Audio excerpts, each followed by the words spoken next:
bonjour et bienvenue, pas pour la sieste post-mondiale, mais pour le premier atelier de l'après-midi.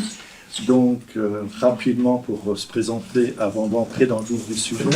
Donc, Thierry Gogadalondance, je suis éducateur spécialisé et anthropologue et un joyeux retraité actif du Conseil scientifique et éthique de la Maison des Ados.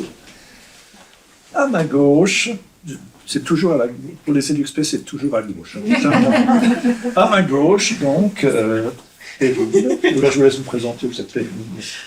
Moi, je suis Perrine Druat, je suis référente de parcours sur le dispositif Brick and James. Je suis psychologue de formation et du coup, je suis référente de parcours de jeunes sur James, donc de 18 à 29 ans, et aussi des jeunes de 16 à 18 ans.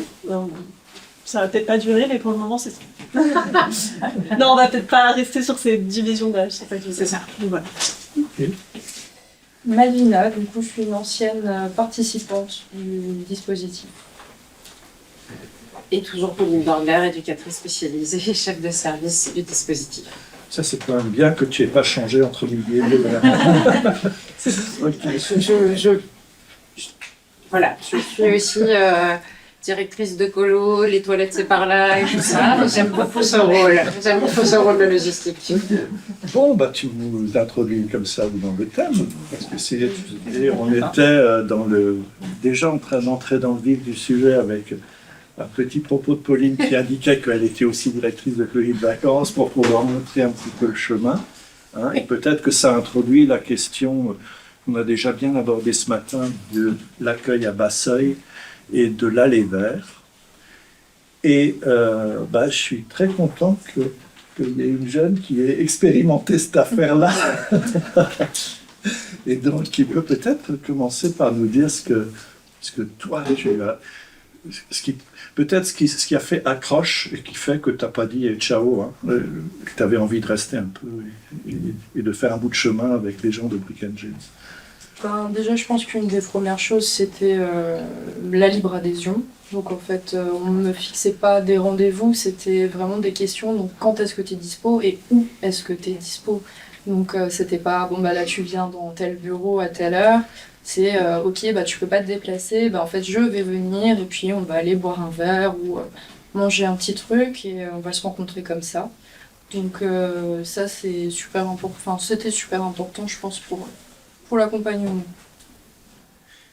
Qu'est-ce que tu as le plus aimé à Brick and James, si tu gardes un des bons souvenirs que tu gardes? Je pense que c'est vraiment la souplesse dans l'accompagnement. On en a parlé ce matin, il y a autant du collectif que de l'individuel. Le collectif, j'ai essayé, j'ai participé à un atelier, ça n'était pas pour moi. Et du coup, on est resté sur du lien individuel et ça s'est très bien passé comme ça.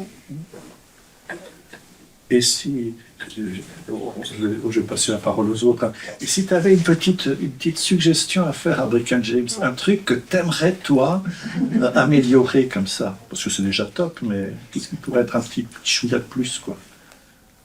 Alors là... Tu peux répondre plus tard. Ouais, tu peux réfléchir. Ça, c'est pas une de mes questions. Comme ça. Immédiatement, tu ouais. vois. Ok. Alors, je me tourne un peu vers les professionnels, parce que on est dans un vocable qui commence à arriver dans le champ social. C'était pas du haut de mes 69 balais, je peux vous dire qu'on ne parlait pas de Basseuil et d'allée vert. Il y avait d'autres mots pour dire peut-être presque la même chose, mais d'autres mots qui étaient des fois pas très heureux, mais non. Et qu'est-ce que c'est peut-être pour vous l'accueil à Basseuil, peut-être à Perrine et à Pauline? Je peux, si c'est là. Ah oui. J'ai déjà beaucoup causé. Hein. Oui, c'est vrai. Alors le Basseuil, pour moi, du coup, c'est le fait de ne pas avoir beaucoup de critères d'entrée dans le dispositif. Et en fait, ce que ça permet, c'est de pas fermer les portes à des personnes qui rentrent pas dans des cas spécifiques. Et du coup, d'avoir une hétérogénéité aussi dans le groupe, ce qui est hyper intéressant et hyper riche.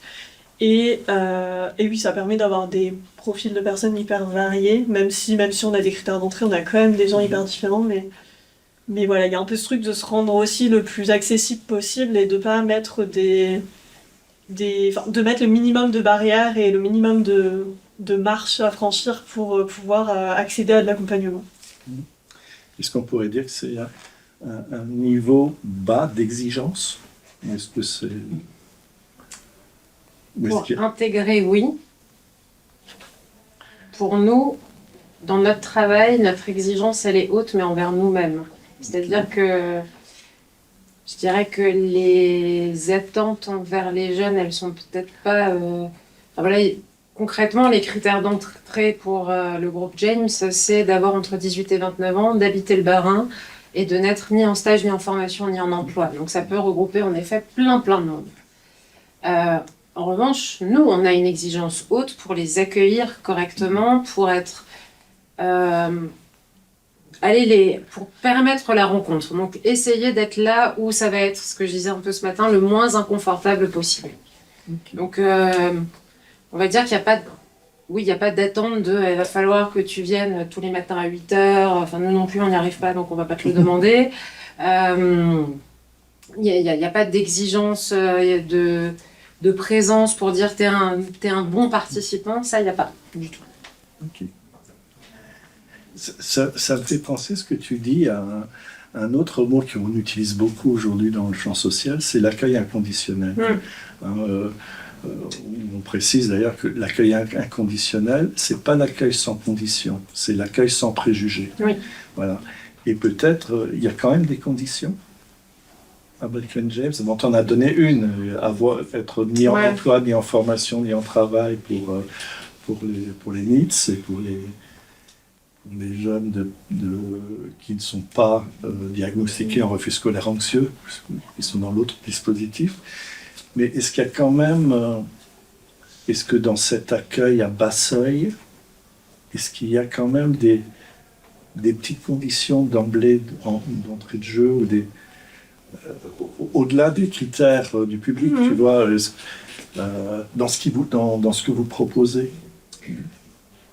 Alors, j'ai une double réponse. Ouais. Tu complèteras. Et peut-être que tu n'es pas d'accord. Enfin, aussi, ça peut être chouette. Parce qu'on aime bien ne pas être d'accord. Parce que c'est assez important. D'ailleurs, je suis là pour vous tituler. C'est bien pour ça qu'on t'a demandé. Non, je dirais qu'une des conditions, c'est essayer. C'est ce que tu disais avant, Melvina, j'ai essayé un atelier. Bon, le collectif, à ce moment-là, c'était pas pour moi. Ok. Ça, on essaye de le renvoyer aux jeunes, parce que libre adhésion, ça ne veut pas non plus dire que tout est possible tout le temps, puisque on ne peut pas tenir cette promesse-là, mais on peut tenir la promesse de « ok, essaye », et on pourra en discuter si c'est compliqué, et on réadaptera derrière. Ça, c'est une garantie qu'on peut te donner. Ça, c'est la première chose. Et la deuxième, c'est que je dirais qu'on accueille inconditionnellement, quelles que soient les convictions, les orientations, les identités de genre, etc., parce qu'on a eu déjà des questionnements autour de certains jeunes qui pouvaient avoir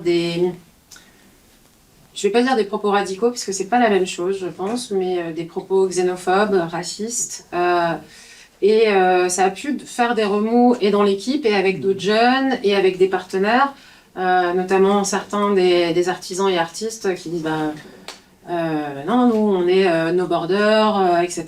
Et nous on dit si en fait on va aussi accueillir ces jeunes-là.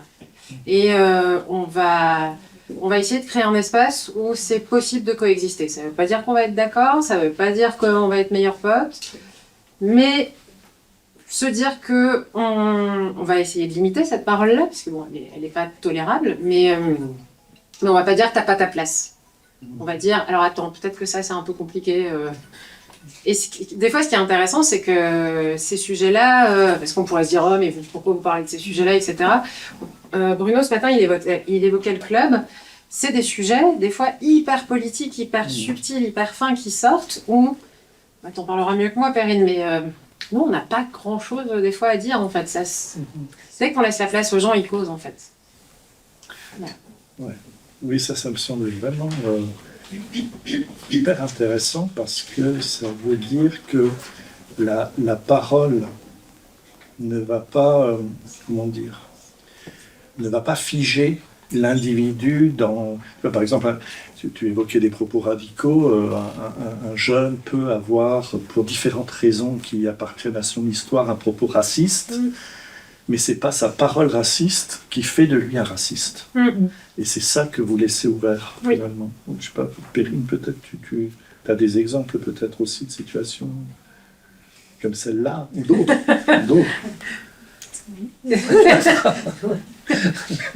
Comment dire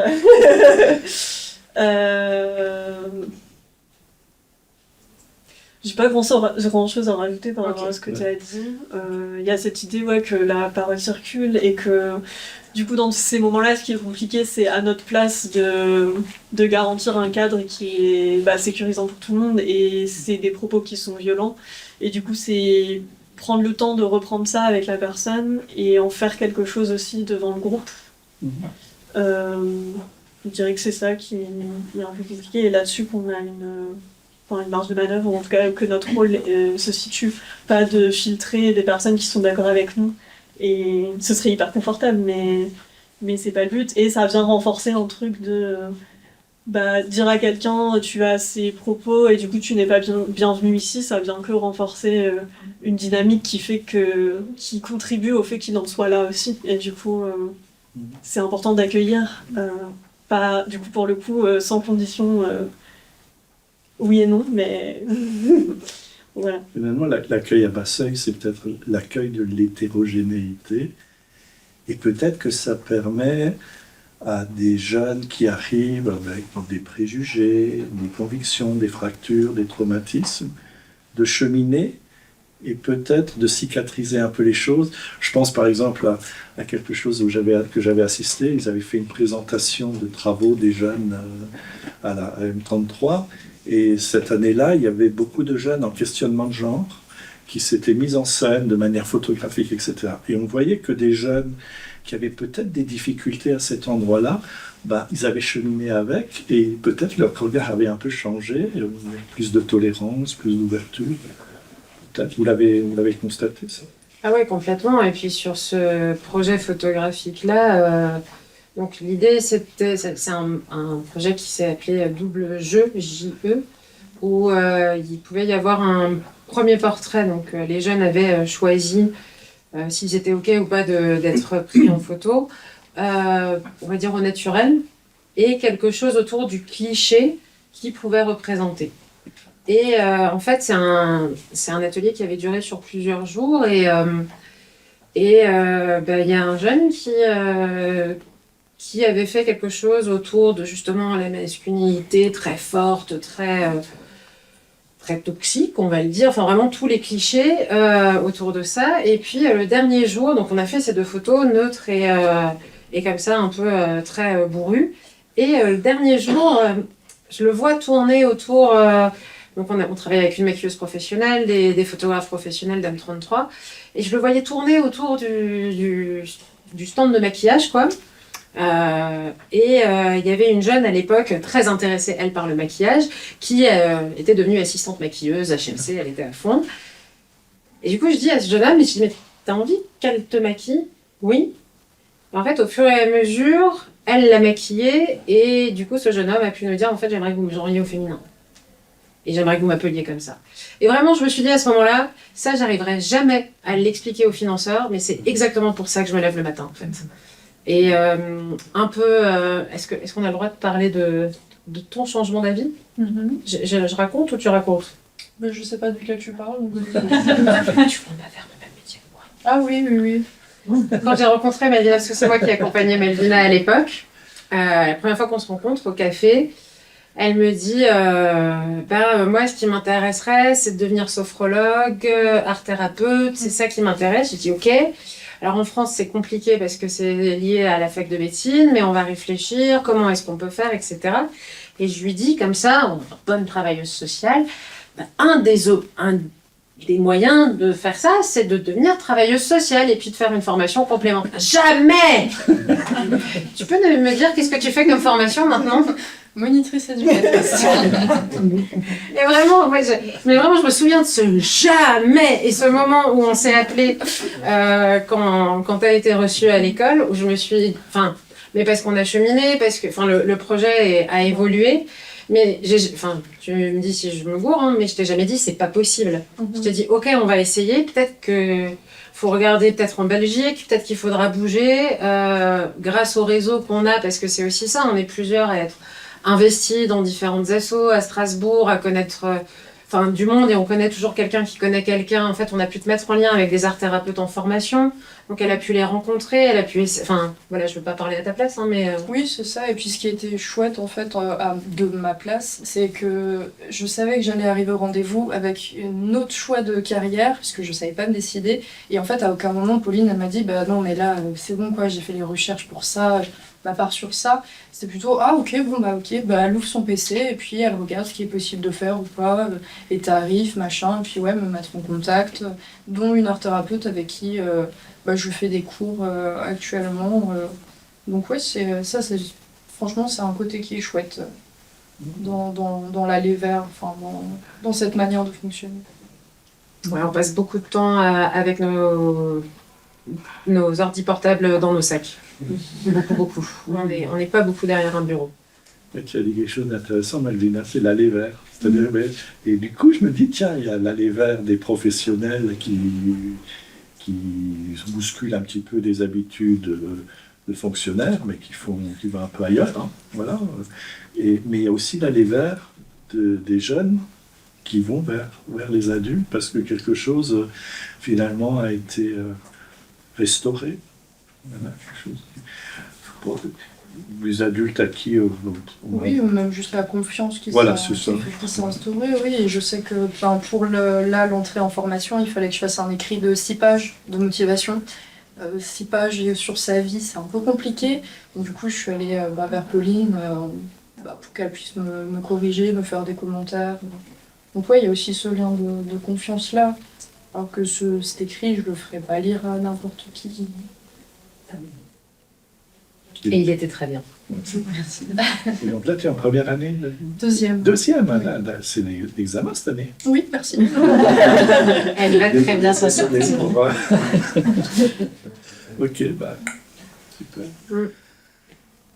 Et l'aller vers, vous pourriez en dire un peu plus dans la démarche pédagogique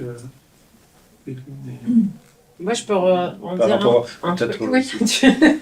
Pardon. vos expériences, quoi, parce que finalement, c'est presque la mise en place. Est-ce que je dis des bêtises si je dis c'est presque l'essence de Brigham James? Il y a quelque chose de cet ordre-là. Ce matin, j'évoquais la psychothérapie institutionnelle et l'éducation populaire, parce que, je l'ai dit en rigolant avant, mais au départ, moi, je viens de l'animation. Oui, de l'animation, et avant de devenir travailleuse sociale. Et puis, j'ai fait un détour au Québec pendant ma grande carrière. Et faudrait pas que je fasse de blagues puisque c'est la session où on est filmé. C'est vrai. Oui. Pour montage. Merci Clélia. On verra au Québec. Oui, voilà. Non, mais au Québec, j'ai travaillé dans des organismes de travail social communautaire, qui est un mot qui est très connoté en France, mais qui a vraiment cette idée de on va faire communauté ensemble parce qu'on a quelque chose à faire ensemble. Mais ça peut être ce qu'on appelle aussi une communauté déliée, c'est-à-dire qu'elle change de forme, qu'elle change de nombre, et comme on le dit beaucoup au Québec aussi, c'est ok, ça marche. En tout cas, ça peut s'essayer. Et assez humblement, bon après c'est un peu biaisé ce que je dis parce que c'était l'objet de mon sujet d'étude, de faire le lien entre éducation populaire et travail social. Pour moi, il y a quelque chose qui est dans cette lignée-là, à la fois d'éducation populaire, de travail social communautaire, qui est on va aller vers parce qu'en fait, nous, même si on n'est pas tout à fait à la même place, ça on en est conscient qu'on n'est pas à la même place que les jeunes, on n'est pas dans quelque chose de eux et nous. Une nouvelle fois en québécois, je trouve que ça a plus de sens, c'est eux autres et nous autres. Et en fait, non, on va essayer de faire rencontre, on va essayer de proposer ça, de faire un lien de confiance, et on va En fait, c'est autant, ouais, c'est ce que tu disais avant, c'est autant nous qui allons faire un pas que eux qui acceptent de le faire aussi. Et des fois, ça se fait pas. Et c'est se dire que, en fait, c'était peut-être pas le moment, ou peut-être pas de la bonne façon. C'est pour ça qu'on fait des bilans avec chacun des jeunes à la sortie. Et une des questions, il y en a 9 ou 10, c'est qu'est-ce qui a foiré dans Brick and James? Qu'est-ce que nous, on a foiré? Pour qu'on puisse se réajuster. C'est la question que je posais à Malvina tout à l'heure. Mais ils répondent pas tous comme merde. Non, parce que des fois, on a vraiment merdé sur des trucs et c'est important aussi. Oui. Mais c'est vrai que c'est intéressant ce que tu rappelles de nos cousins québécois qui vont un peu plus loin que nous sur le travail social communautaire, mais aussi parce qu'ils ont cru plus vite que nous au pouvoir d'agir. Oui. Au pouvoir d'agir des personnes. Et c'est aussi un peu ça que je trouve on retrouve dans le projet Brick and James. C'est-à-dire moi je le dirais autrement, de croire que chaque jeune a un talent qu'il n'a peut-être pas encore découvert, ou que des adultes n'ont pas découvert chez lui, et que le chemin fait ensemble va permettre de découvrir ensemble. Oui. Un exemple très concret sur le séjour qu'on a appelé le séjour théâtre qu'on a fait au printemps dernier. Donc, au final, on avait une dizaine de jeunes avec nous. Pareil, une communauté un peu fluctuante parce que des obligations de soins, des obligations diverses. Donc, on a des jeunes qui n'ont pas pu rester tout du long. Mais on a parmi les jeunes accompagnés une jeune personne qui venait de démarrer qui avait démarré un travail quelques mois avant, qu'on continuait à accompagner et qui a posé ses jours de congé pour venir avec nous. Et ça, je me dis, c'est pas rien, quand même. Moi, je sais pas si je l'aurais fait, quoi. J'ai adoré ce séjour, c'était super, mais j'étais contente que ça soit mon travail, quand même. Oui, mais peut-être que pour accueillir à Basseuil et aller vers, ça demande aussi aux professionnels, quel que soit leur statut, élu, KS, psychologue, de ne pas être des fonctionnaires qui disent « Ah non, moi c'est 35 heures, je bosse jusqu'à 17h, 17h c'est fini ». C'est-à-dire ça demande, l'accueil à Basseuil et l'aller vers, ça demande un peu d'outrepasser. Pas de transgresser. Oui. Non, pas de transgresser, mais d'outrepasser. C'est-à-dire d'être capable des fois de faire un pas de côté, de faire un petit truc. De toute manière, il y a aussi une marge de manœuvre qui vous permet de faire une grasse matinée une autre fois si vous avez débordé une autre fois. Voilà, mais pouvoir aller, pouvoir des fois saisir en vous écoutant, vous me renvoyez à ma première profession d'éducateur spécialisé au siècle dernier, où je veux dire, on savait que parfois un jeune nous chopait au moment où on a juste envie de se barrer et de rentrer chez soi.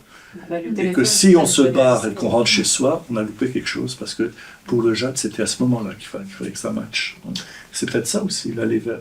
Être à côté du téléphone un vendredi à 17h, c'est toujours une bonne idée, quoi. Et voilà. C'est midi et demi, le moment où on a un rendez-vous perso, un truc, et on se dit, voilà.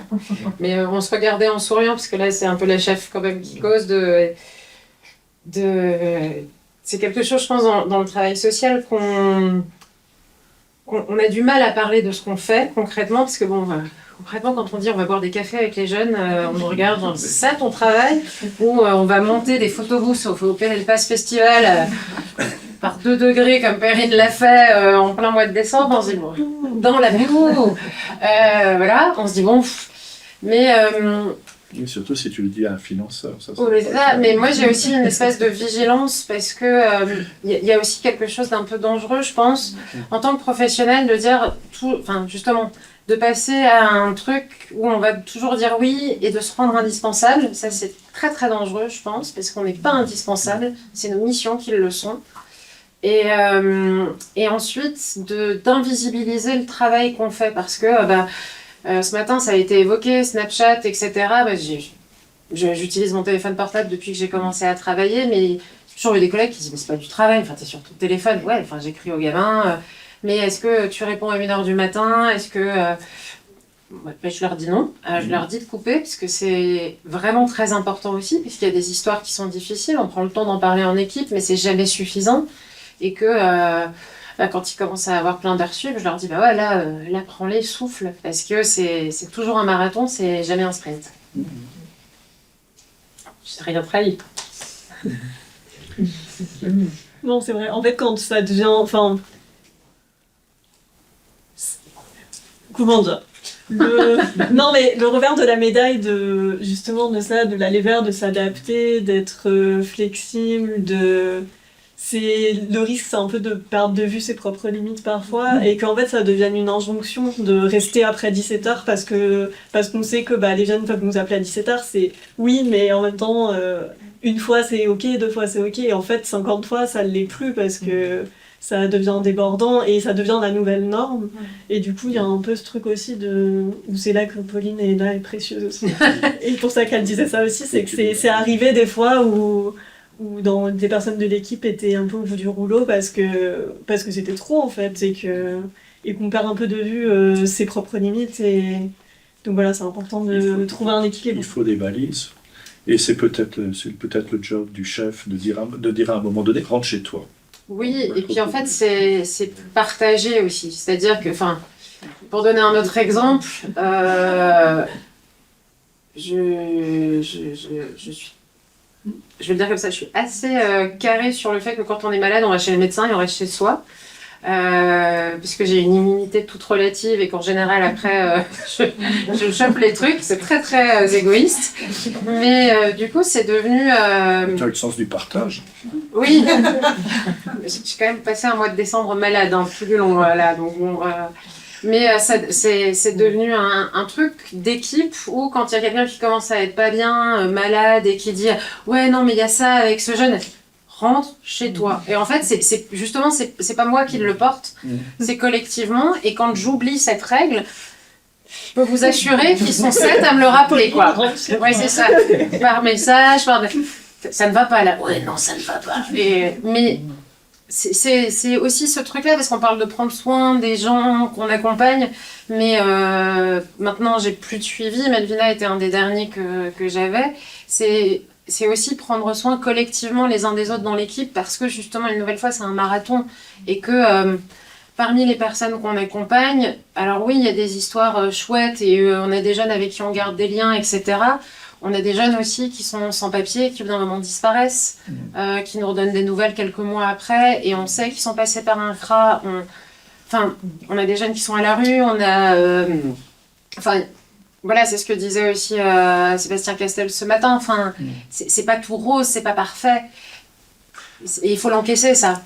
Oui, mais peut-être le lien avec justement les expériences qu'on a entendues ce matin, et celles de Brooke and James, et celles de Mouscoton, et celles de Chrysalide, c'est que pour que ça puisse tenir le Basseuil et l'Allée Vert, il faut une équipe. Et une équipe qui tienne, quoi. Qui tienne et qui soit capable de se renvoyer et de se dire les choses et d'être...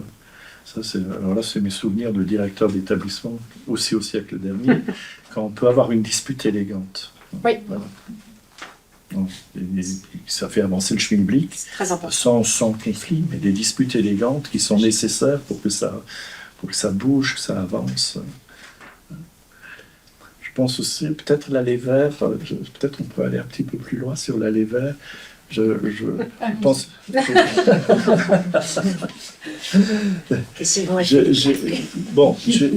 vais prendre une minute juste pour vous dire que si je suis content d'être là, ici aussi aujourd'hui, je ne l'ai pas dit dans le truc, c'est que j'ai créé James à l'époque, quand je n'étais pas encore retraité. Donc, et après, j'ai passé la main à Bruno Michon, et puis après, ça a été donné à l'ESEIS, à la MDA. Et lorsque j'ai mis en place James, la première personne que j'ai embauchée, peut-être certains d'entre vous la connaissent, c'est Renaud Tchudi, qui était un éducateur qui avait fondé la Maison Mimir, qui était un squat un peu autogéré. Et donc du coup, je me suis dit, voilà un éducateur atypique qui a créé un lieu où le public que l'on veut accompagner bien, facilement, parce que c'est un lieu d'accueil à Basseuil, et que donc on va peut-être réussir, en embauchant ce type de professionnel comme Renaud, de mettre en place quelque chose qui réponde à la commande. Parce que si on a pu le faire, c'est aussi intéressant de le rappeler, c'est que les fonds européens ne trouvaient personne qui voulait monter un projet comme ça. Parce que ça n'intéressait pas les gens qui répondent habituellement à des projets de fonds européens, parce qu'ils ne savaient pas trop comment faire avec ce public-là, où les trouver, où les chercher. Voilà. Et ce qui a beaucoup surpris le financeur, c'est qu'il pensait qu'on allait trouver deux ou trois bulus, et que rapidement, on avait plus d'une trentaine de jeunes, et voilà. Et donc, je crois que, voilà, excusez-moi d'avoir été un peu long de rappeler ce souvenir, mais je crois que c'est après, vous avez prolongé ça dans cette question de l'aller vers, qui demande un petit peu de sortir des locaux habituels, de pas... J'ai rien contre les vestons cravates, mais d'être un peu plus cool aussi dans l'aller vers. Je sais pas comment vous... Oui, mais c'est ça aussi dans les restitutions qu'on a pu faire du coup dans nos locaux où on invite tout le monde et justement comme tu les appelles, les vestons cravates qui sont à côté des jeunes accompagnés et que ce soit les jeunes qui leur servent à boire, à manger, qui leur expliquent l'expo. Enfin, il y a un truc un peu génial de deux mondes qui se rencontrent. Et puis pour compléter aussi ce que tu disais, un des indicateurs, pour parler un peu grossièrement, qu'on peut aussi observer, c'est qu'on a des jeunes maintenant qui nous arrivent par bouche à oreille d'autres jeunes. Alors ça arrive pas non plus tous les jours, mais c'est aussi un indicateur quand des jeunes qui sont accompagnés ou qui ont été accompagnés parlent de nous, c'est que bon, c'est que ça a fait sens. C'est aussi une autre façon de boucle qui se reboucle. Et alors ce matin, j'entendais un des intervenants, je ne sais plus lequel c'était, qui évoquait Snapchat, en disant il faut aller là où ils sont.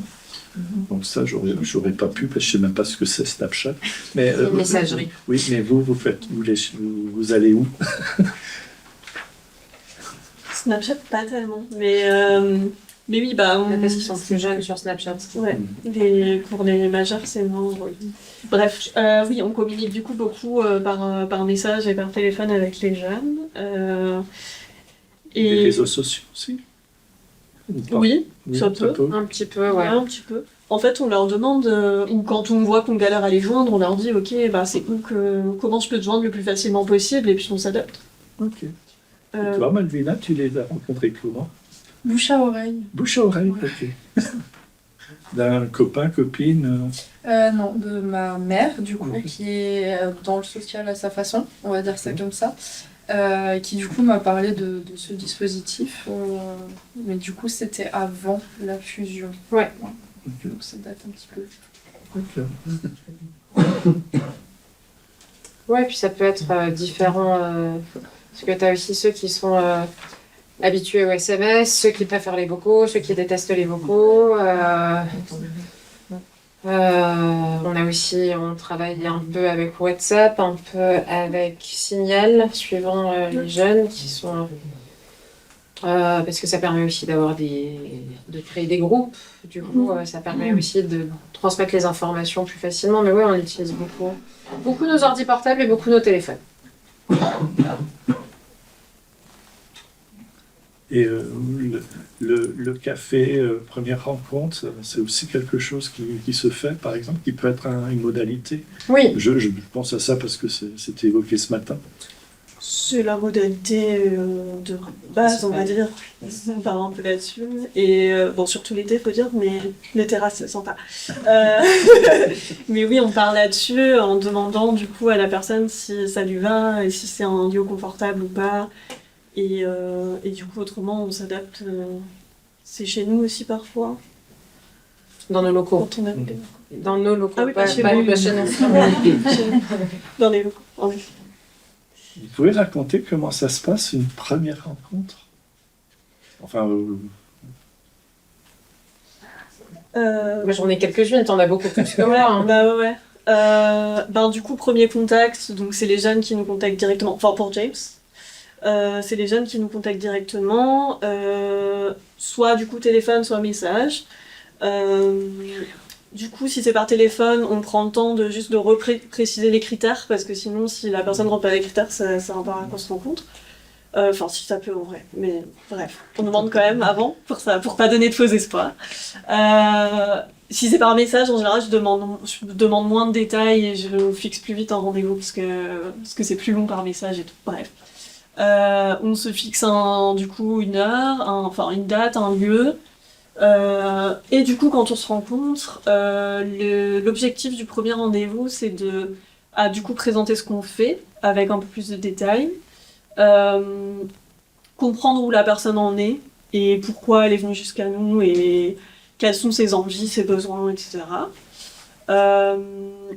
Et ensuite, du coup, l'idée, c'est de voir si ça match ou pas. Moi, j'aime bien toujours préciser, quand j'explique qu'on va faire ça pendant le rendez-vous, parfois je vois un peu la panique qui monte et je dis « Oula, c'est pas un entretien d'embauche, il n'y a pas de souci ». Le fait que ce soit un accueil à Bassailles, ça permet aussi de dire ça, de dire moi j'attends de toi juste qu'on se rencontre là, qu'on discute. Et si on peut t'apporter quelque chose, on continue ensemble. Et si c'est pas exactement ça, on trouve autre chose. Enfin, je vais voir ce que je peux te proposer d'autre.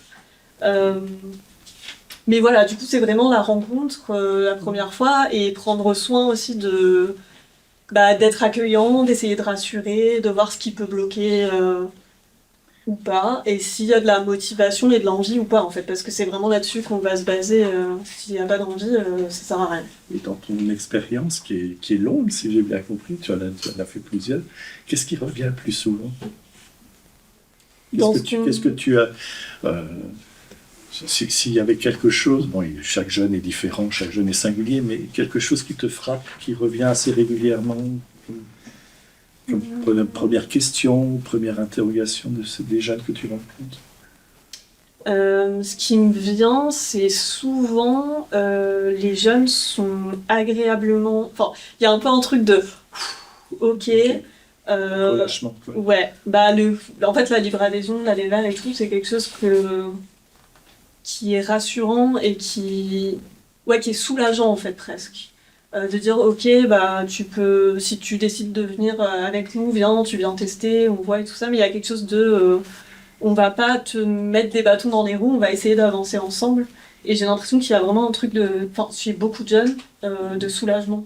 Et ok, je peux baisser la pression, être qui je suis et pas jouer un rôle je n'ai pas France Travail par contre, ça. On me dit, je suis là, mais par contre je vous préviens, je suis allée à la mission locale et ça passe pas. Hein. Okay, Mais on n'a rien contre la mission locale. Exactement, et c'est ce que je dis à chaque fois. Je précise pas. Non, mais c'est parce que c'est pas le même cadre. Oui, mais c'est pas le même job. Oui, voilà, c'est ça. C'est plutôt, je te rassure, on ne travaille pas comme la mission locale, ce qui veut pas dire qu'il n'y a rien à prendre et qu'il n'y a pas des gens pour qui ça marche. Mais si ça marche pas avec toi, ça n'a pas fonctionné pour toi, c'est pas ce qu'on propose. Est-ce que je peux poser une question? Oui. Comment on fait là les verts pour les jeunes qui sont majeurs?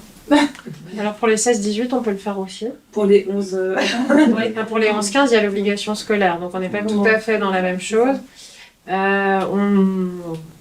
On est sur une proposition à chaque fois.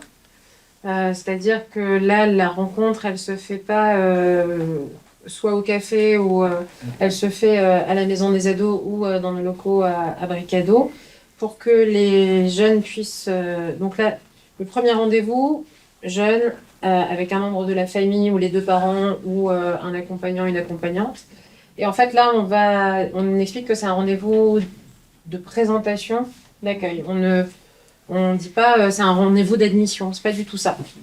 Et du coup, ce rendez-vous-là, il se fait en binôme, majoritairement avec Dr David, que vous avez vu ce matin, et puis l'un ou l'une des collègues, toujours pour croiser les regards.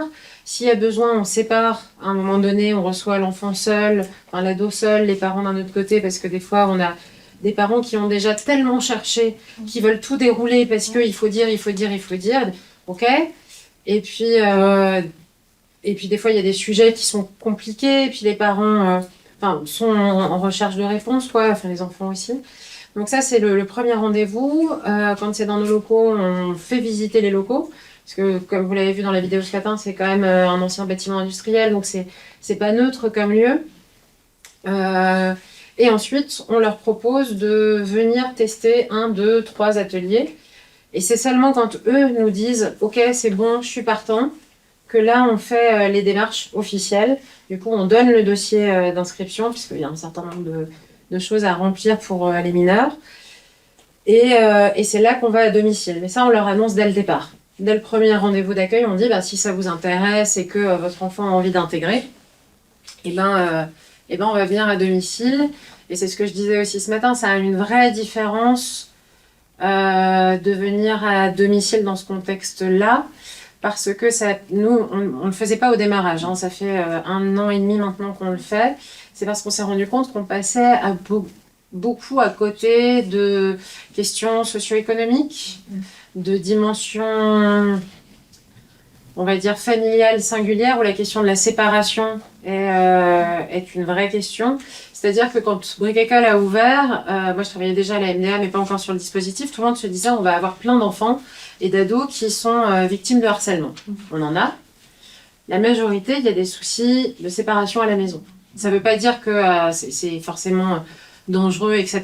Mais il y a quelque chose où, en fait, le seul endroit où c'était possible de manifester que ça n'allait pas, c'était en ne venant plus à l'école.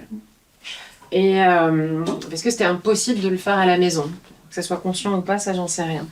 Tout ça pour dire que la visite à domicile, elle a cette fonction-là.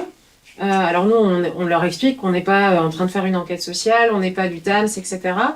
Et puis, on va rien imposer. C'est-à-dire que si on est reçu que dans la cuisine, on est reçu que dans la cuisine. Si on veut nous montrer toute la maison, on regardera toute la maison, mais on ne s'impose pas. Et après, l'allée vers, il s'organise en étant dans des petites choses. Si un jeune me dit un atelier en entier, 2 heures, ok, viens une demi-heure. Oh là là, le tram. Je regarde Perrine, puisque Perrine a fait beaucoup de trajets de tram l'année dernière. Je connais tout le réseau par cœur. Mais c'est aller chercher à la gare et dire ok, on va faire le trajet avec toi. C'est des fois être en veille au téléphone. Parce que c'est le mois de décembre et que c'est Strasbourg et que du coup le trajet habituel, c'est plus le trajet habituel. C'est ce genre de choses-là. Je sais pas si j'oublie des trucs. C'est les exemples qui me viennent. Ça répond à la question. Oui, après, moi, la difficulté que je trouvais, c'était quand, vous en avez parlé, les parents, en fait, ils répondent à la place du môme, ils sont presque omniprésents dans ce rendez-vous qu'on voudrait pour remobiliser le jeune. Ils veulent pas partir. Donc, c'est compliqué d'aller vers ce jeune et vous dire de le remobiliser, alors que les parents... Moi, je suis une grande spécialiste de couper les parents en disant c'est pas à vous que j'ai posé la question. Et vraiment, en fait, il y a un papa d'ailleurs qui l'année dernière nous en faisait une blague parce que régulièrement, on fait ce qu'on appelle des points d'étape. Donc, on parle des jeunes le matin et on leur donne rendez-vous avec les familles pour les mineurs l'après-midi pour justement faire le point, où est-ce que ça en est, comment on peut réaménager si besoin. Et il y a un père comme ça l'année dernière qui, au 3e point d'étape qu'on faisait avec lui, m'a dit je sais, je me tais. Je dis, très bien monsieur. Donc, alors, votre enfant. Et c'est aussi ça, parce qu'ils s'en rendent pas forcément compte. C'est pour ça que je disais, des fois, on scindait les entretiens. Et aussi, quand on demande l'adhésion du jeune ou de la jeune, et que les parents disent, oui, et puis vous nous donnerez le planning, il n'y a pas de planning chez nous.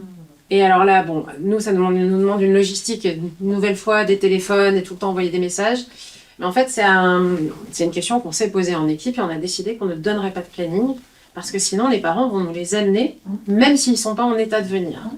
Et donc, c'est ce truc-là de résistance et ce jeu-là qu'on fait régulièrement parce que l'aller vers, il est vers le jeune, même si on... Alors, il y a l'atelier travailler avec les familles, mais même si on travaille avec les familles, c'est qu'on essaye d'aller vers elles, c'est d'abord vers les jeunes qu'on doit aller. Et c'est avec eux et elles qu'on travaille. Et du coup, les jeunes qui ne veulent pas répondre au téléphone, qui ne répondent pas aux messages, qui ne veulent pas nous parler.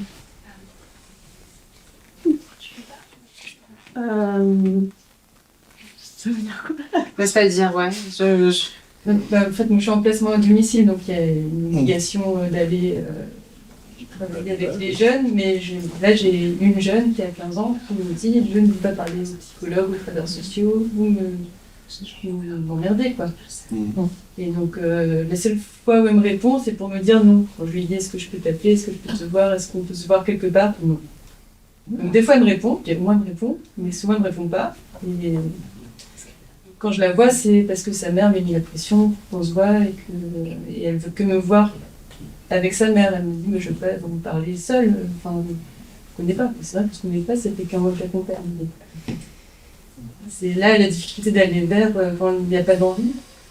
Mm. Il s'était un peu évoqué d'ailleurs ce matin par François Chauveau, je crois. C'est-à-dire, c'est vrai qu'on peut être face à des jeunes qui sont, en tout cas pour un certain temps, et un temps plus ou moins long, dans un refus total de contact, même s'il y a une injonction d'un juge, de la protection de l'enfance, même si les parents insistent. Voilà. Et donc, du coup, c'est comme le Petit Prince et le renard de Saint-Exupéry, quoi. Il va falloir du temps pour apprivoiser la rencontre. Moi, j'ai l'impression, dans ce que vous racontez, qu'il y a des choses qui commencent à se mettre en place, même si c'est un peu contraint. Mais peut-être qu'il faut encore un peu plus de temps pour que ça se délie. Je pense c'était qui ce matin? C'était qui disait qu'il s'était renseigné sur le jeune et que la mère avait dit que le jeune aimait telle musique et du coup, il lui envoyait des morceaux de musique. Voilà. Et ça, c'est des stratégies d'apprivoisement, quoi. Et je pense que les dispositifs comme Brick and James, ou Mousqueton, ou Chrysalide, c'est des stratégies d'apprivoisement. C'est-à-dire comment on peut trouver des petits trucs pour étonner le jeune qui ne s'attendait pas du tout à ça, qui s'attendait à ce qu'on vienne avec ce qui, dans ses préjugés, nous représente en tant qu'éduc, en tant qu'AS ou en tant que je ne sais pas quoi. Et puis tout d'un coup, on est... Peut-être qu'il faut, je ne sais pas ce que vous en pensez, mais peut-être qu'il faut se débarrasser des défroques du travail social et être simplement, à un moment donné, un homme ou une femme fiable. Et ça se fait, comme aucun d'entre nous n'est Superman ou Superwoman, ça se fait pas du jour au lendemain, quoi. C'est clair. Et en même temps, elle a accepté de venir à un rendez-vous, c'était à Parcours 2. Mais jusqu'au Parcours 2, elle ne veut pas me parler, démarche d'insertion. Donc il y a des petits, il y a des petits trucs. C'est là que c'est compliqué. Il faut que vous chopiez les machins qui pourraient de temps en temps faire scotcher un peu. Oui, c'est ça. Avant d'être à la maison des ados, je travaillais longtemps à la protection judiciaire de la jeunesse, donc la contrainte, je me la suis farcie, pour le dire poliment. En tout cas, je m'y suis confrontée et en fait, c'est un petit pousset. C'est comme ça qu'on les appelait avec les collègues, c'est qu'elles laissent des petits cailloux. C'est pas ceux qu'on attend, c'est pas ceux qu'on veut. Mais peut-être qu'elles donnent que le minimum, mais elles donnent le minimum, c'est déjà peut-être énorme. Et puis souvent, enfin voilà, pareil, en équipe, on décide... Ok, qui va être la référente de ce jeune qu'on accueille? Des fois, c'est les jeunes qui choisissent, en fait. Parce que c'est aussi ça qui est compliqué dans les contraintes, c'est qu'on se retrouve à avoir des accompagnements, des suivis, et souvent un certain nombre, pour pas dire énormément. Et c'est compliqué. Mais c'est aussi le cadre, malheureusement ou heureusement, qui veut ça, du placement à domicile, où, oui, d'un moment, c'est un placement, c'est une décision de justice, et c'est aussi se confronter à la limite que d'avoir quelqu'un qu'on n'a pas choisi qui vient. Donc, on n'a pas de recette magique, hein, et on n'est pas exemplaire du tout. Mais oui, c'est ce truc un peu de se dire, je continue à essayer. Moi, mon travail, c'est pas... nous, c'est pas de réussir. Nous, c'est de continuer à essayer. Des fois, moi, un des rêves que j'ai pour notre dispositif, si on avait plus de moyens, ce serait de pouvoir assurer des permanences. C'est-à-dire que 1-2 fois par semaine, les jeunes savent, quel que soit l'âge, que de telle heure à telle heure, il y a quelqu'un de l'équipe, et encore, dans l'idéal, ils sauraient qui de l'équipe est là. Et que tu veuilles boire un café, jouer à un jeu de société, faire des photocopies, quoi que tu veux, en fait, tu sais qu'il y a quelqu'un qui est là. Sur le principe d'une infirmerie... dans un établissement, enfin, c'est un endroit refuge, cocon, et voilà, moi c'est un des trucs que j'aurais, enfin voilà, c'est mon rêve à moi, mais on verra bien. Une question. Oui. Alors, peut-être un petit peu je déborde un peu sur le sujet. Moi, je suis infirmière scolaire. En collège, il y a il y a un certain nombre d'élèves qui, sans être en refus scolaire anxieux, qui, pour certains, acceptent un suivi avec un psychologue au point d'accueil d'écoute, etc. Pour avoir un diagnostic, il y en a qui me orientent au CNP, un an d'attente, c'est hyper compliqué, donc ils lâchent l'affaire, au final ils ne le font pas. Est-ce que de faire le truc inverse, de faire une première rencontre, je ne sais pas si c'est faisable ou pas, mais avec l'équipe de Brick and James, pourrait leur donner l'envie d'avoir la patience, de continuer leur suivi, pour après avoir un diagnostic, inverser un peu le truc, leur montrer que l'accueil qu'ils pourraient après avoir et leur donner envie de raccrocher d'une autre manière. Je sais pas si je suis claire dans ma Oui, vous êtes clair, c'est le cas parce qu'on a des familles qui prennent rendez-vous via le secrétariat, où on demande quelques informations un peu générales au départ, et puis dans la discussion, on apprend qu'il n'y a pas de suivi psy en cours, et ou alors qui convient pas, ou enfin voilà, on a aussi eu des situations où on a des jeunes qui ont été hospitalisés et qui ont été sortis d'hospitalisation très vite par les parents, donc en fait on essaye d'expliquer pourquoi c'est important.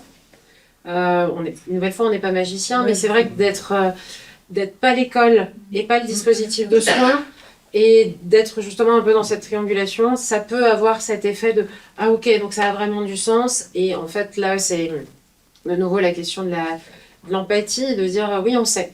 On sait que la situation, elle est terrible, que pour un CMP, un CAMPAS, ça va être 1 an, 6 mois d'attente, qu'en libéral, tout le monde n'a pas les moyens, etc. »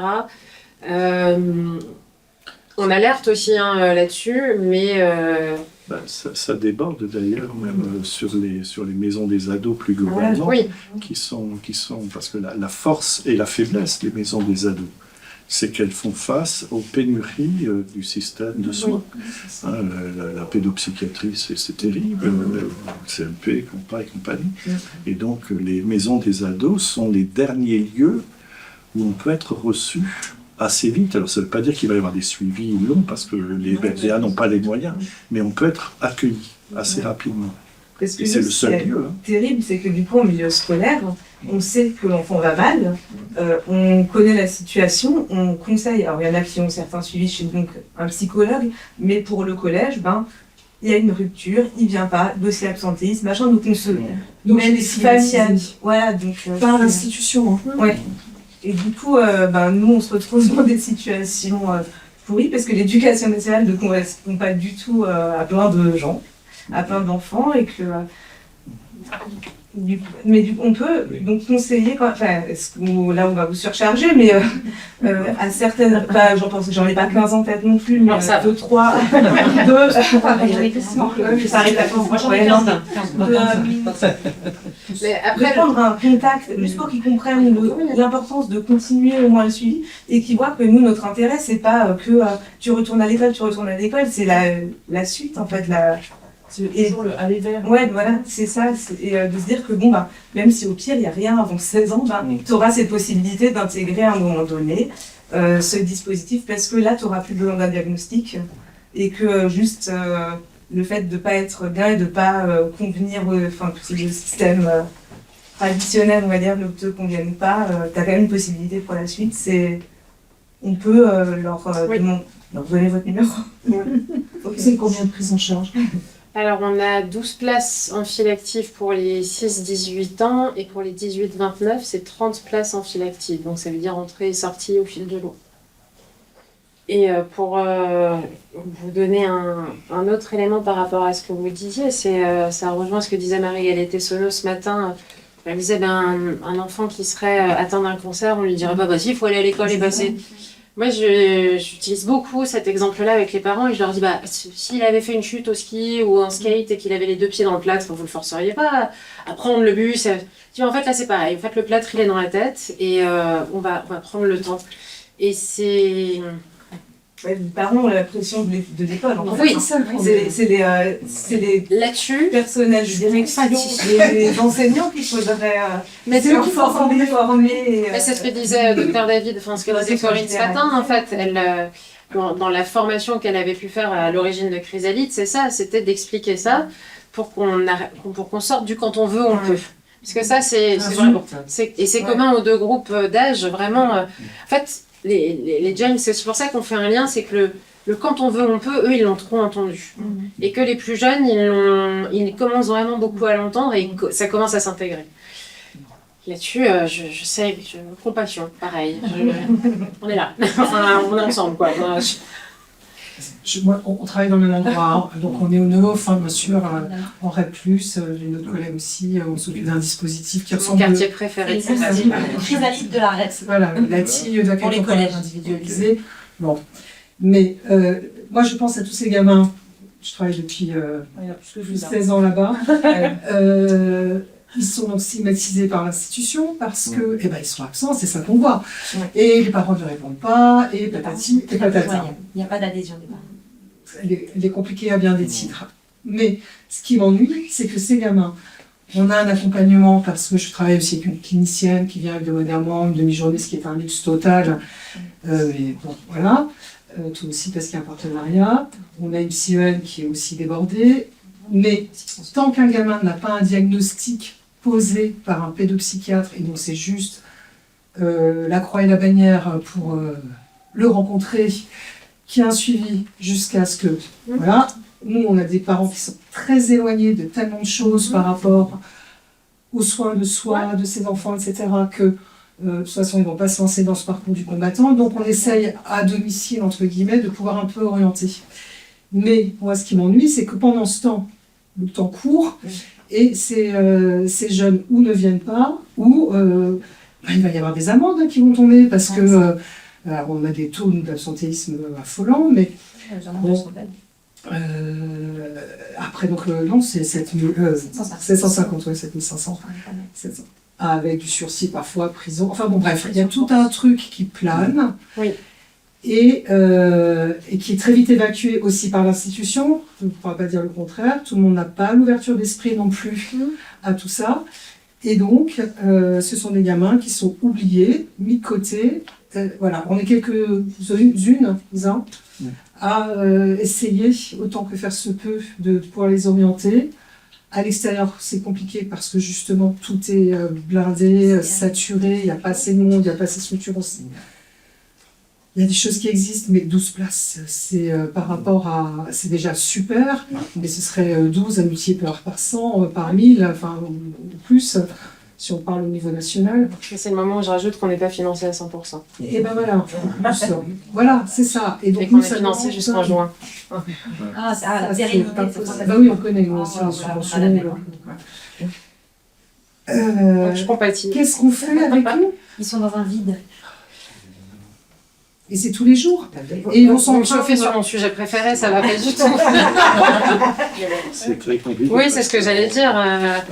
C'est que... Vas-y, dis-le. Bah, si maintenant, je sais pas, vous connaissez un peu plus les jeunes, si maintenant c'est des jeunes qui peuvent, on va dire, squatter, vous savez qu'ils sont à peu près à tel quartier, vous pouvez aller vous renseigner auprès des équipes de prêve. Ah, mais on travaille On avec... va travailler en même temps. on a des réunions hebdomadaires. C'est pas le problème, on les connaît, les gamins. Nous, on est avec des 11, 15, 16. C'est encore différent, puisque justement, on a des mineurs d'obligation, non pas de formation, mais scolaire. C'est un lien de confiance qui se travaille dans le temps, ça on peut le vérifier, évidemment ça se passe pas autrement.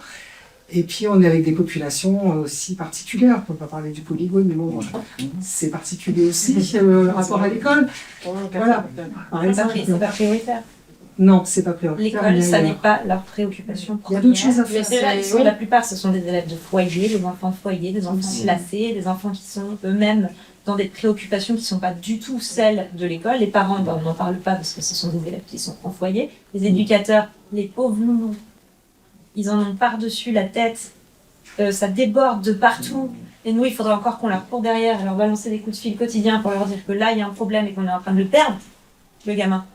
Mais eux-mêmes sont en train de le perdre, le gamin. Donc, aller vers... Il y a des moments où c'est comme si tu vas pas vers, tu penses même pas à aller vers. Il y a un mur. Et le mur, c'est même pas le gamin qui le met en place. C'est pas nous. Tu vas pas vers. Enfin, si, l'institution, je trouve L'institution, oui, voilà, c'est pas nous en fait. C'est quelque chose qui est en place et il n'y a pas de possibilité de. Et pourtant, c'est notre métier, on est payé pour faire ça. c'est notre profession d'aller vers, et on ne peut pas le faire. Donc, il y a un manque de moyens, mais là, on est dans un problème qui est quasiment systémique. Hein, c'est c'est ça. vraiment le problème de notre école, parce que c'est à nous, notre école en France, pour nos enfants. Et là, il y a effectivement quand même des gros soucis. En vous écoutant, ça me renvoie à une enquête que je viens de terminer pour la PJJ de Nîmes, une enquête sur les jeunes impliqués dans le trafic de stupéfiants. Et en fait, ces jeunes que j'ai rencontrés dans des lieux de privation de liberté sont ce que les chercheurs appellent des élèves transparents. Parce qu'en fait, ils se sont fait exclure du collège très tôt pour entrer dans le trafic de stupéfiants. Comme ils avaient moins de 16 ans, ils ont été réaffectés à un autre collège, en général assez loin de leur lieu d'habitation, auquel ils ne se présentent pas. Et les missions de lutte, de décrochage, machin. Voilà, et ça devient ce qu'on appelle des élèves transparents, c'est-à-dire qui échappent totalement à l'obligation scolaire. C'est ça. Voilà. Sans passer par quelque chose de plus cool qui s'appelle Brick and James. Parce qu'il n'y en a pas partout. Il n'y en a pas des. Voilà, personne n'est allé vers eux. Hein, très peu. C'est ça le gros drame. Et ces jeunes que j'ai rencontrés sont des jeunes qui ressemblent exactement aux jeunes que vous décrivez et aux jeunes, pour partie, pas tous, mais pour partie, qui sont accueillis à James. Parce que comment ils viennent, les jeunes chez vous, avec les parents? Par quel biais? Les infirmières scolaires sont notre premier vecteur, mais pas que. Alors, on est en train de retravailler une communication auprès des médecins notamment et des pédopsychiatres tout particulièrement, parce qu'il peut y avoir aussi une tendance d'adressage. Et on se rend compte en fait que ça fonctionne pas. Bon, ça a été notre discussion mardi en réunion quand on a des médecins qui disent allez voir Brick and James, prenez un rendez-vous, ce serait super, sans expliquer plus. En fait, ça marche pas. Et donc, on a accueilli là des jeunes qui, pour le coup, ont été transparents, mais dans le sens où ils nous ont dit, en fait, non. Non, merci. Ok, très bien. Mais du coup, c'est qu'il y a bien un truc qui a été dans le déroulé qui s'est pas bien passé. Donc, on est en train de réfléchir à comment on écrit à tous ces professionnels de santé en disant, en fait, vous pouvez pas nous les orienter et que nous, ensuite, on les appelle. Il faut que vous donniez nos coordonnées pour que ce soit les familles qui appellent. Parce que ça, déjà, ça va être une autre façon, une autre démarche. Pour le coup, c'est eux qui viennent vers nous. Mais c'est, ok, en fait, j'ai pas tout compris, expliquez-moi. Enfin, voilà, ça permet cette première discussion-là. On a un certain nombre de jeunes qui viennent via la maison des ados, qui sont d'abord vus par des collègues de la MDA. Je réfléchis, on a de plus en plus des familles qui viennent voir notre site internet, donc je vous promets qu'en 2026, il sera mis à jour, parce qu'il ne l'est pas. On attendait que la journée d'études se passe. Voilà, je dirais que c'est les trois premiers. Les établissements, via les établissements scolaires, le soin, un petit peu de bouche à oreille et directement, via la MDR. Ouais. Et par rapport à ce que vous disiez avant sur les moyens, il y a 1 ou 2 ans de ça, il y avait un rapport donc, de la Fondation pour le logement qui évoquait le fait que les travailleurs sociaux en Europe n'étaient plus des travailleurs sociaux, ils évoquaient la notion de travailleurs sociaux humanitaires. Et on a eu un partenariat avec Médecins du Monde également, plutôt avec James, qui, moi j'étais sidérée quand on les a rencontrés la première fois avec les jeunes qui nous disent oui, on intervient à Saint-Jean. J'ai dit, moi, Médecins du Monde, c'est pas l'image que j'en ai, quoi. C'est un peu caricaturellement, c'est le Darfour, enfin voilà. Non, mais en fait, il faut aussi. Et j'ai l'impression qu'il y a quelque chose dans nos professions qui glisse vers ça, vers au-delà de l'économie de bout de chandelle, c'est l'économie de survie. Et Les professionnels, d'accord. oui, bien sûr. Oui, non, je ne vais pas ouvrir ce sujet-là. C'est la boîte à Pandore. Non, on dépise, mais il fallait s'inscrire à la 2e séquence. Je ferai plus de blagues. Mais c'est à l'ESP, ça. Pardon? Quand vous ferez la 2e session, c'est à l'ESP. Comment ça s'appelle? À l'INSPE. Non, je veux dire la deuxième partie. Ah oui, le 1er juillet. Non, à l'INSPE, le 1er juillet, je dirais que des choses très très sérieuses. Je serai au milieu de chercheurs, oh là là. Mais le public, ce sont des enseignants? Alors, on espère que le public, élargir un peu le public, hein, donc, puisque ça a lieu à l'INSPE, qui est le lieu où on forme les professeurs des écoles, ce serait quand même pas mal qu'ils viennent. Mais s'ils ne viennent pas, il y aura au moins c'est ça l'idée. Alors, l'idée de la journée du 1er juillet, ça complète vraiment celle d'aujourd'hui. Celle d'aujourd'hui, on est vraiment dans le cœur des pratiques professionnelles. Et le 1er juillet, on va avoir quelques chercheurs qui viennent de différents coins de la France, qui ont réfléchi sur ces questions et qui feront plutôt un état de la recherche, mais on aura quand même des professionnels pour pouvoir continuer à échanger entre eux. En tout cas, de l'importance de la libre adhésion. Du coup, quand en milieu scolaire, on fait revenir un jeune et qu'on va mettre un emploi du temps aménagé, il va revenir à cette matière parce qu'il aime bien, cette matière parce qu'il aime bien, et puis à ce temps-ci, parce que c'est là, on est plus dans ce qui va. Puisque le jeune, il n'a pas besoin d'horaire, parce que sinon, on ne peut pas. Une nouvelle fois, c'est du cas par cas. Ouais. C'est-à-dire qu'il y a quelques années de ça, un jeune qui a réintégré son établissement scolaire au départ à la cantine et au récré, par exemple. On a des jeunes, là on en a un qui n'arrive plus à aller à aucun cours, sauf un cours une fois tous les 15 jours, parce que c'est un cours qui lui plaît, dans son établissement. Bon, ça tombe à chaque fois que nous on a atelier, donc c'est un peu compliqué, mais bon, c'est pas grave.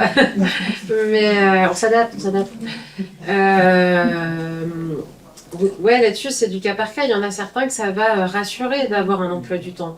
D'autres, ça va être anxiogène, terriblement anxiogène.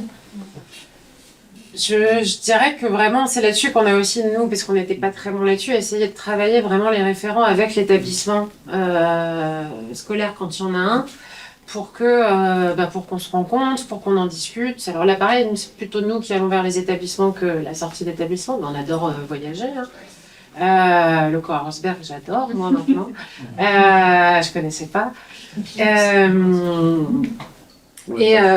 Ça permet ça aussi, parce que des fois, on a aussi des réticences d'établissements scolaires à nous envoyer les cours. Voilà. Non, mais c'est fatigant. Parce qu'on n'a plus d'enseignants qui travaillent avec nous. Mais pourquoi il y aurait des réticences du coup Parce que tout est accessible. Voilà, une des raisons qui avait été dit dans mon établissement, c'est que tout est accessible sur un BN et voilà, il a qu'à y aller, il est pas. Mais c'est comme ça qu'ils s'en sortent. Voilà. Et puis on a des jeunes qui sont pleins de bonne volonté et les familles aussi et qui nous montrent sur MBN ou École Directe. Il n'y a pas. Et sinon, juste taper le chapitre sur internet, vous trouvez tout ce qu'il faut. Voilà ce que formation. C'est tellement plus simple. Non. Oh pardon, je suis un peu naïve. Excusez-moi. Il y a des fois aussi des questions un peu de propriété intellectuelle. Des profs qui disent c'est mon cours. Oui. aussi. Et à l'inverse, on a des profs qui jouent complètement le jeu, des CPE qui ont fait des démarches hyper chouettes, des infirmières scolaires avec qui c'est super cool de bosser. Donc, j'aime pas faire des généralités non plus parce qu'il y a des choses aussi qu'on a essayé où on passe pas pour complètement des fous illuminés. On nous dit ouais d'accord, c'est un peu bizarre mais ok on va essayer. Non mais ça suppose déjà de se rencontrer. Oui. En fait, il y avait des informations collectives, j'ai envie de dire, dans les établissements un petit peu plus marquées, mais partout, enfin je dirais partout, mais un peu plus marquées, il y a un petit peu d'ouverture d'esprit de certains qui ignorent, qui ne savent pas, que ça existe, ce dispositif. Voilà. Oui, après on a rempli en très peu de temps la journée d'études. On n'a pas eu besoin de faire de com, c'était super. Il y a quelque chose aussi quand même, on va arriver tout doucement à la fin de l'atelier, mais je voudrais retenir quand même quelque chose de ce que tu as dit, Pauline, et aussi vous avez dit tous les deux, Malvina et Perrine. C'est quand même dans l'Aller Vert et l'accueil à Basseuil que vous mettez en œuvre dans Brick and James, il y a deux choses que vous avez dites qui me semblent très importantes. D'abord, vous avez une force de proposition qui est différente de ce qu'on propose habituellement aux jeunes. Je dis ça parce que dans le cadre de Brick and James, on a recueilli les histoires de vie d'un certain nombre de jeunes Et moi, ce qui m'a frappé, puisque j'ai fait partie de l'équipe de chercheurs, c'est que la plupart des jeunes que vous accueillez en refus scolaire anxieux, comme on dit, eh bien, ce sont des jeunes qui, pour certains d'entre eux, n'ont pas de trouble de l'apprentissage, mais qui ont besoin de concret. C'est-à-dire l'abstraction, ça commence à les emmerder grave. Et donc, il y a une proposition à Brick&J de quelque chose de concret. Et on sait que pour les jeunes qui ont des troubles de l'attachement, c'est vraiment important. Et puis, il y a autre chose que tu as dit, Pauline, qui me semble aussi important dans le cadre de l'Aller Vers et de l'accueil à Basseuil, c'est de tenir compte de ce qui a été dit ce matin, la galaxie ou la constellation du jeune. Alors, bon, la famille, tu l'as évoqué, mais peut-être aussi des personnes ressources autour du jeune, auxquelles on ne pense pas toujours. Hein, voilà, qui peut être un prof le jeune que tu évoquais, qui va à un seul cours. Ben, peut-être que ça matche aussi avec le prof qui fait ce cours. Quoi, voilà. Donc, j'avais envie de rebondir là-dessus. Du coup, ce sera la fin.